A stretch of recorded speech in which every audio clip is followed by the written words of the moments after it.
So up in our garage attic is where we store our folding metal chairs. I don't just lay them on the floor, I actually hang them from the joists on 2x4s. So let me show you how they're attached. So here's the metal chairs, and I have them sitting on 2x4s on the joist. Now if I had a different joist setup, I could have one long 2x4 maybe across one like this, a beam where I could hang them on both sides.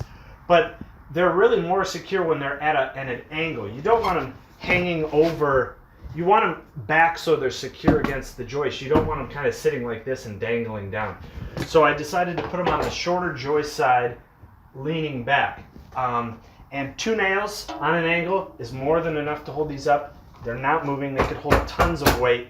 And I am storing about 5 per 2x4. The 2x4 is maybe 18 inches long. And I just nailed them on there.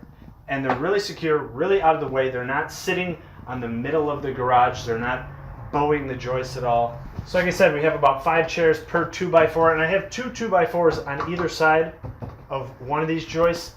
But I also, on the back, I could only fit 1 2x4. It's fine, you only really need 1. And I have 5 here, and then 10 more on the other side the same way.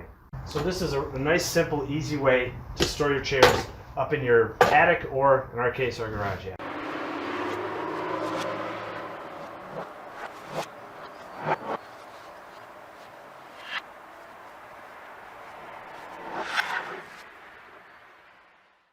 Well, I hope you liked the video you just watched. If you did, feel free to subscribe by clicking the button on this side. You can also check out all the videos I've done, the playlist from things I've built, things I've fixed, home repair, 3D printing. And on this side, you can check out a recommended video similar to the one you just watched.